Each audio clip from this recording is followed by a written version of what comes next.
जय हिंद दोस्तों इस वीडियो में आपको बताने वाला हूं इंडिया पोस्ट यानी कि भारतीय डाक पंजाब पोस्टल सर्कल जीडीएस यानी कि ग्रामीण डाक सेवक ऑनलाइन फॉर्म 2020-2021 के बारे में कि कैसे आपको ये फॉर्म फिलअप करना है। तो आप इस वीडियो को देखते रहिए, मैं आपको इसके बारे में पूरी जानकारी देने वाला हूं जिससे कि आप इस फॉर्म को बिना किसी मिस्टेक के भर पाओगे। तो चलिए दोस्तों शुरू करते हैं। दोस्तों जैसा कि आप यहाँ पर वीडियो में देख पा रहे हो, ये आपकी इंडिया पोस्ट की ऑफिशियल वेबसाइट है और आप यहाँ पर लाइव नोटिफिकेशन के अंदर देख सकते हो कि पंजाब स्टेट के लिए 516 पदों पर जीडीएस की भर्ती निकाली है। साथ ही 1118 पद पर झारखंड के लिए निकाली गई है। मैंने झारखंड के अंदर फॉर्म फिलअप कैसे करना है इसके बारे में एक अलग से वीडियो बना दी है। इसमें भी कैंडिडेट ऑल इंडिया से अप्लाई कर पाएंगे अगर आपके पास 10वीं में हिंदी, इंग्लिश और मैथमेटिक्स सब्जेक्ट था। तो चलिए अब यहाँ पर बात करते हैं Punjab post office GDS online form के बारे में। तो यहाँ पर आपको ऑफिशियल वेबसाइट पर आना है, इसका लिंक आपको वीडियो के डिस्क्रिप्शन में मिल जाएगा। यहाँ पर आने पर सबसे पहले आपको स्टेज फर्स्ट रजिस्ट्रेशन के ऊपर क्लिक करना है। इसके ऊपर क्लिक करने के बाद यहां पर आपके सामने कुछ इस तरह का इंटरफेस आ जाएगा, जहां पर दोस्तों आपको सबसे पहले एप्लीकेंट नेम यानी कि अपना नाम भरना है और ये नाम आपको 10वीं की मार्कशीट के अनुसार भरना है। फिर आता है फादर्स नेम यानी कि आपके पिताजी का नाम, तो यहां पर आपको अपने पिताजी का नाम भी 10वीं की मार्कशीट के अनुसार ही भरना होगा। नीचे दिया जा रहा है मोबाइल नंबर, यहां पर जो भी आपका वैलिड मोबाइल नंबर है वो आपको एंटर कर देना है। साथ ही यहां पर नीचे आधार नंबर, तो अगर आपके पास आधार नंबर है और आप देना चाहते हो तो यहां पर दे सकते हैं, नहीं तो आप इसको खाली भी छोड़ सकते हैं। फिर यहां पर नीचे आती है आपकी ईमेल आईडी, तो जो भी आपकी ईमेल आईडी है वो ईमेल आईडी आपको यहां पर फिलअप कर देनी है। मैं यहां पर एक रैंडम ईमेल आईडी एंटर कर देता हूं। ये करने के बाद आप देखोगे डेट ऑफ बर्थ, तो यहां पर दोस्तों आपको अपनी डेट ऑफ बर्थ इस प्रकार से चूज कर लेनी है। पहले यहां से अपना ईयर चूज कीजिए और इसके बाद यहां से मंथ सेलेक्ट कर लीजिए और यहां से डे सेलेक्ट कर लीजिए, तो आपकी डीओबी आ जाएगी। जेंडर आपका जो भी है वो आपको चूज कर लेना है। अगर आप यहां पर ट्रांसजेंडर चूज करते हो तो आपको यहां पर नीचे का विकल्प है वो एक्टिव हो जाएगा, उसको भी चूज करना होगा। कास्ट कम्युनिटी आपकी क्या हो, यहां से आपको सिलेक्ट के ऊपर क्लिक करके चूज करना है। अगर आप जनरल हो तो आपको यूआर चूज करना है, नहीं तो आपकी इसमें से अन्य जो भी कैटेगरी है वो आपको सिलेक्ट कर लेनी है। तो चलिए हम यहां से ये सिलेक्ट कर लेते हैं। फिर दोस्तों यहां पर नीचे whether belongs to economically weaker section, अगर आपके ऊपर ये ऑप्शन एप्लीकेबल हो रहा है कास्ट कैटेगरी के अनुसार तो आपको इसमें यस नो में आंसर देना है। अगर आप हो तो यस कर दीजिए, नहीं तो आपको नो करना होगा। साथ ही आपको ईडब्ल्यू सर्टिफिकेट भी इस फॉर्म को लास्ट में जाकर के जब आप भरोगे वहां पर अपलोड करना होगा।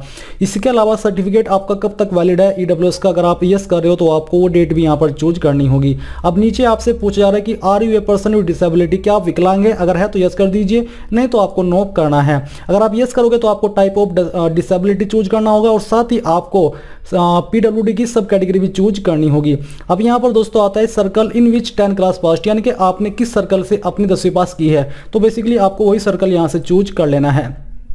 इसको चूज करने के बाद ईयर ऑफ पासिंग, आपने किस ईयर के अंदर अपनी 10वीं पास कर ली थी वो आपको सिलेक्ट करना है। और नीचे दिया जा रहा है कि वेदर पास्ट इन कंपार्टमेंटल सप्लीमेंट्री ट्रायल, बेसिकली ये है कि क्या आपने अपनी 10वीं सेकंड अटेम्प्ट के अंदर की है जो कि आपका कंपार्टमेंटल या फिर सप्लीमेंट्री ट्रायल कहलाता है। तो अगर आपने यहाँ पर फर्स्ट अटेम्प्ट के अंदर की है तो सबसे पहला ऑप्शन चूज कर लीजिए, नहीं तो अगर आपने सेकंड या थर्ड अटेम्प्ट के अंदर की है 10वीं पास तो आपको सेकंड ऑप्शन चूज करना होगा। मैं यहाँ से फर्स्ट अटेम्प्ट सिलेक्ट कर लेता हूँ। फिर एक can you ride A bicycle, क्या आपको बाइसिकल चलानी आती है। अगर आपको साइकिल चलानी नहीं आती और आपको स्कूटी मोटरसाइकिल चलानी आती है तो आप तब भी यहां पर यस कर सकते हो और ये कंपलसरी है, आपको आनी ही चाहिए। अगर नहीं आएगी तो आप एलिजिबल नहीं हो पाओगे अप्लाई करने के लिए। वेदर एम्प्लॉयड, क्या आप अभी रिसेंट में काम करते हो, आप एम्प्लॉयड हो, कार्यरत हो, अगर हो तो यस कीजिए, नहीं तो आपको नो करना है। अगर आप यस करोगे तो आपको यहां पर आप यस नो में ये आंसर देना होगा कि आपके पास एनओसी है या नहीं है। एनओसी का मतलब है नॉन ऑब्जेक्शन सर्टिफिकेट, जो कि वहां से ली जाती है जिस ऑफिस के अंदर ऑलरेडी आप काम कर रहे हो। इसका मतलब ये होता है कि उस ऑफिस को कोई भी आपत्ति नहीं है कि आप इसमें अप्लाई कर रहे हो, इसलिए वो आपको एनओसी दे रहे हैं या फिर नहीं दे रहे, इस वजह से ये आपको यस नो में आंसर देना होता है। फिर जो यहाँ पर कैप्चा कोड दिया जा रहा है आपको फिलअप करना है। फिलअप करने के बाद दोस्तों आपको प्रीव्यू के ऊपर क्लिक करके इन सभी जानकारी का प्रीव्यू देख लेना है। जब आपको लगे कि सभी जानकारी सही है तो आपको नीचे आना है, यहाँ पर आपको टिक करना है और टिक करने के बाद सिंपली आपको मैं फिर से कह रहा हूँ कि सभी जानकारी को कंफर्म करने के बाद यहाँ पर सबमिट के ऊपर क्लिक कर देना है। इसके ऊपर क्लिक करने के बाद दोस्तों आपके सामने कुछ इस तरह का इंटरफेस आ जाएगा। बेसिकली ये आपका की रजिस्ट्रेशन हो चुका है और यहाँ पर आपकी रजिस्ट्रेशन की जानकारी दी जा रही है। अब यहाँ से अगर आप इसको प्रिंट करना चाहते हो तो यहाँ पर प्रिंट के ऊपर क्लिक करके प्रिंट कर लीजिए, नहीं तो अगर आप मोबाइल से इस फॉर्म को भर रहे हैं तो आप यहाँ से स्क्रीनशॉट लेकर के भी इस जानकारी को सेव कर सकते हैं। ये जानकारी सेव करने के बाद आपको फिर से होम पेज पर आना है और होम पेज पर आने पर आपको स्टेज 2 फी पेमेंट के ऊपर क्लिक करना है। इसके ऊपर क्लिक करने के बाद आपके सामने कुछ इस तरह का इंटरफेस आ जाएगा। अब दोस्तों यहाँ पर जान लीजिए कि अगर आप इस फॉर्म को SC/ST से भर रहे हो और फीमेल कैटेगरी कैंडिडेट हो, अगर SC/ST के अलावा चाहे किसी भी कैटेगरी के है, तो आपको अप्लाई करने के लिए कोई फीस देने की आवश्यकता नहीं है। आपको डायरेक्टली स्टेज 3 अप्लाई ऑनलाइन के ऊपर क्लिक करना है। बट अगर आप इस फॉर्म को जनरल, OBC या UR से भर रहे हो तो आपको यहाँ पर आना है, रजिस्ट्रेशन नंबर एंटर करना है और इस तरफ टच करना है। इस तरफ आप यानी कि रजिस्ट्रेशन नंबर वाले कॉलम में नंबर भरने के बाद जैसे ही बाहर टच करोगे तो ऑटोमेटिकली मोबाइल नंबर आपका डिटेक्ट कर लिया जाएगा, नाम डिटेक्ट कर लिया जाएगा, कम्युनिटी डिटेक्ट कर ली जाएगी, अमाउंट आपकी फीस का आ जाएगा। फिर आपको नीचे मेक पेमेंट के ऊपर क्लिक करके जिस माध्यम से आप फीस जमा करना चाहते हैं वो फीस जमा करनी होगी। और जब आपकी जो ट्रांजेक्शन है वो सक्सेसफुल हो जाएगी, आपको उसका प्रिंट मिल जाएगा। फिर आपको यहाँ पर होम पेज पर आकर के स्टेज 3 अप्लाई ऑनलाइन के ऊपर क्लिक करना है। इसके ऊपर क्लिक करने के बाद यहाँ पर दोस्तों बेसिकली हम इसके ऊपर क्लिक करते हैं और क्लिक करने के बाद आपके सामने जो इंटरफेस आएगा वो कुछ इस प्रकार का होगा। यहाँ पर आपको अपना रजिस्ट्रेशन नंबर एंटर करना है जो कि आपको अभी रजिस्ट्रेशन करने के बाद में मिला है। इसके बाद आपको सर्कल जो भी आपका है पंजाब या झारखंड वो आपको चूज करना है और फिर आपको सबमिट के ऊपर क्लिक करना है। इसके ऊपर क्लिक करने के बाद जो आपका रजिस्टर्ड मोबाइल नंबर है जो कि अभी आपने रजिस्टर्ड किया है उसके ऊपर एक OTP गया होगा, वो OTP डाल करके आपको नेक्स्ट के ऊपर क्लिक करना है। नेक्स्ट के ऊपर क्लिक करने के बाद यहाँ पर दोस्तों आपके सामने एड्रेस और क्वालिफिकेशन की जानकारी आ जाएगी। साथ ही ऊपर की तरफ आप देखोगे जो आपने रजिस्ट्रेशन करते समय जानकारी भरी थी वो भी यहां पर आपको देखने को मिल पा रही है। एक तरफ है आपका प्रेजेंट एड्रेस अब यहां पर और दूसरी तरफ है परमानेंट एड्रेस। तो आपको क्या करना है, जो भी आपका एड्रेस है वो यहां पर आपको भर देना है। डोर, हाउस, अपार्टमेंट नंबर जो भी है वो यहां पर आपको लिख देना है। अगर आप विलेज से बिलोंग करते हो और आपके पास नंबर नहीं है तो आप यहां पर NA यानी कि नॉट अवेलेबल भी लिख सकते हो, या फिर जो भी एक एक्सपेक्टेड नंबर है वो भी आप डाल दीजिए, इसमें आपको कोई प्रॉब्लम नहीं आएगी। स्ट्रीट आपके पास की जो भी है यहां पर डाल दीजिए, भले ही वो आपके डॉक्यूमेंट में जो एड्रेस है उसमें नहीं दी है बट आप यहाँ पर इसको लिख सकते हैं। सिटी विलेज का नाम आपको यहाँ पर भरना है। पंचायत, मंडल, डिस्ट्रिक्ट जो भी है, अगर आप विलेज से बिलोंग करते हो तो यहाँ पर अपने डिस्ट्रिक्ट का नाम डाल दीजिए, नहीं तो आप जो आपका पंचायत मंडल है बेसिकली वो भर दीजिए। मैंने यहाँ पर सिंपली डिस्ट्रिक्ट का नाम भर दिया क्योंकि डिस्ट्रिक्ट का ऑप्शन भी यहाँ पर दिया गया है। आपके पोस्ट ऑफिस डिस्ट्रिक्ट का पिन कोड क्या हो यहाँ पर आपको भरना है। फिर आता है आपका परमानेंट एड्रेस, तो यहाँ पर दिया जा रहा है कि सेम एज प्रेजेंट एड्रेस। तो अगर आपका प्रेजेंट एड्रेस और परमानेंट एड्रेस सेम है तो यहाँ पर टिक कर दीजिए, आपको ये एड्रेस दोबारा भरने की आवश्यकता नहीं है। बट अगर अलग अलग है तो इसको अनटिक रहने दे करके अपना अलग से एड्रेस भर दीजिए। फिर आती है दोस्तों यहाँ पर क्वालिफिकेशन डिटेल्स, तो इसमें यहाँ पर आपने जो सर्कल है वो चूज ऑलरेडी कर लिया है। अब आपको यहाँ पर बोर्ड चूज करना है, इसमें से आपका जो भी बोर्ड है वो यहाँ पर आपको चूज कर लेना है। मैं यहाँ पर चूज करने वाला हूँ Indian certificate of secondary education with 6 subject, यानी कि मेरे पास 6 सब्जेक्ट थे तो यहाँ से हम इसको सिलेक्ट कर लेते हैं। ये करने के बाद यहाँ पर दोस्तों आपके सामने जानकारी आ जाएगी बोर्ड रिमार्क्स की। इसमें नीचे दिया जा रहा है रिजल्ट टाइप, तो आपको यहाँ से मार्क्स सिलेक्ट कर लेना है। ये करने के बाद यहाँ पर दोस्तों आपके सामने मार्क्स फिल करने के जो ऑप्शन है वो भी आ जाएंगे। तो यहाँ पर दोस्तों देख लीजिए आपके सामने यहाँ पर जो सब्जेक्ट की जानकारी है वो आ चुकी है। मैं आपको बता दूं कि इसमें इंग्लिश, मैथमेटिक्स और जो आपकी पंजाब की रीजनल लैंग्वेज है वो पंजाबी है, यानी कि आपके पास 10वीं में इंग्लिश, मैथमेटिक्स और पंजाबी होना जरूरी है तभी आप एलिजिबल हो पाएंगे। तो यहाँ से आपको इंग्लिश के अंदर आपके कितने मार्क्स थे वो आपको फिलअप कर देना है। ये फिलअप करने के बाद सेकंड यहाँ पर आपके पास कौन सा सब्जेक्ट था वो आपको चूज करना है। तो चलिए हम यहाँ से पंजाबी सिलेक्ट कर लेते हैं। ये करने के बाद इसमें आपके कितने नंबर थे वो आपको यहाँ पर भरना है। भरने के बाद मैथमेटिक्स में आपके कितने नंबर थे वो आपको फिलअप कर देना है। हिस्ट्री, सिविक्स एंड ज्योग्राफी में आपके कितने नंबर थे ये आपको भरना है। ये भी यहाँ पर कंपलसरी रूप में ऐड है, इसलिए आपको इसकी जानकारी भी यहाँ पर देनी होगी।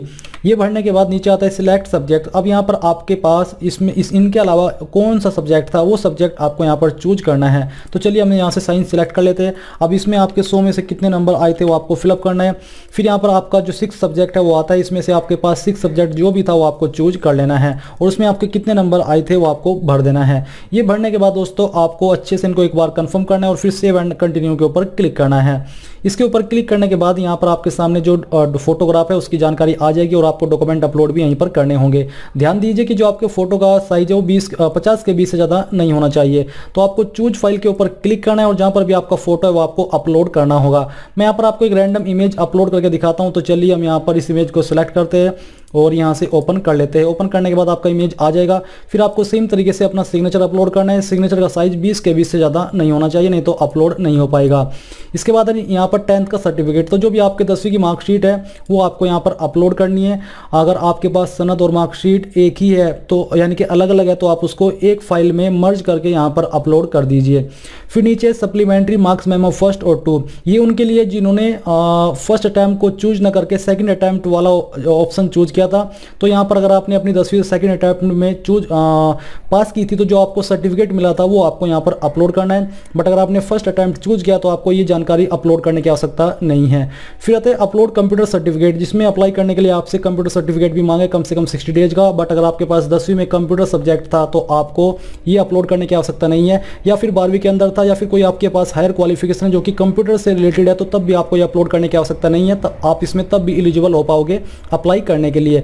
तो यहाँ पर दोस्तों मैं आपको एक रैंडम सर्टिफिकेट अपलोड करके दिखाने वाला हूँ, क्योंकि इस फॉर्म को मैं डेमो के रूप में भर रहा हूँ। तो चलिए हम यहाँ पर इसी को अपलोड कर देते हैं और यहाँ से ओपन कर देते हैं। अब जो यहाँ पर डिक्लेरेशन में आपको पॉइंट्स दिए जा रहे हैं, आपको ये रीड करके इनके ऊपर टिक कर देना है। अगर आप रीड करना चाहते हो तो कर लीजिए, नहीं तो इनके ऊपर टिक करके यहाँ पर नीचे आकर के कंटिन्यू के ऊपर क्लिक कर दीजिए। इसके ऊपर क्लिक करने के बाद आता है अपलोड कास्ट या फिर EWS सर्टिफिकेट। अगर आप इस फॉर्म को SC ST OBC से भर रहे हो तो आपको तब भी अपना सर्टिफिकेट यहाँ पर अपलोड करना है, और वो सर्टिफिकेट आपका सेंट्रल गवर्नमेंट के द्वारा अप्रूव्ड होना चाहिए। अगर आप EWS कैटेगरी से भर रहे हो, आपने वहाँ पर यस किया, तो तब भी आपको ये अपलोड करना है। तो चलिए हम यहाँ पर चूज फाइल के ऊपर क्लिक करके आपको अपलोड करके दिखाता हूँ। आपको जो भी आपका सर्टिफिकेट है उसको स्कैन करके यहाँ पर अपलोड कर देना है। ये करने के बाद यहाँ पर आपको डिक्लेरेशन में टिक करना है, और टिक करने के बाद आपको कंटिन्यू के ऊपर क्लिक करना होगा। अब इसके ऊपर क्लिक करने के बाद आपके सामने यहाँ पर पोस्ट प्रेफरेंस की जानकारी आ जाएगी। तो यहाँ पर आपको डिवीजन वाइज चूज करना है, जैसे कि फर्स्ट डिवीजन आप किसको देना चाहते हो यहाँ पर आपको चूज करना है। अब उस डिवीजन के अंदर आप कौन से पोस्ट ऑफिस को मेन प्रेफरेंस देना चाहते हो वो आपको सिलेक्ट करना है। इसी प्रकार से आपको सेकंड डिवीजन क्या रखनी है वो चूज करना है, और उसके अंदर आप किस पोस्ट को प्रेफरेंस देना चाहते हो वो चूज करना है। तो यहाँ पर आपको इन पांचों में सेम प्रोसेस को फॉलो करते जाना है। तो हम यहाँ से इस प्रकार से इनको प्रेफरेंस दे देते हैं। चौथी प्रेफरेंस हम इसको यहाँ पर रखते हैं।